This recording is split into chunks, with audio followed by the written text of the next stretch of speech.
কিন্তু আমি যে চোখটা বানায় দিয়েছি এই চোখ দিয়ে সব কিছু দেখা যাবে না। নিজ স্ত্রীর দিকে তাকাও তৃপ্তি ভরে, অপলক নেত্রে চেয়ে থাকো। তুমি নারী চেয়ে থাকি সেমর কি অপরাধ? কবি নজরুল কইছে না, তুমি নারী তাই চেয়ে থাকি সেমর কি অপরাধ। নিজের বউয়ের দিকে তাকে আপনি চেয়ে থাকেন, কোন অপরাধ হবে না। কিন্তু অন্যের বউ না নিজের বউ? বলেন বলেন বলেন বলেন, এটা যেন মনে থাকে। চোখের গুনাহ হয়ে যাবে।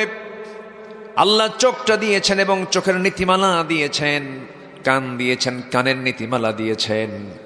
এরপর আল্লাহ রাব্বুল আলামিন জিহ্বা দিয়েছেন, জিহ্বার নীতিমালা দিয়েছেন। সব কথা বলা যাবে না, সব খাবার খাওয়া যাবে না, সব কিছু শোনা যাবে না, সব কিছু দেখা যাবে না। এই নীতিমালা দিয়েছেন তিনি আমার কে বলেন?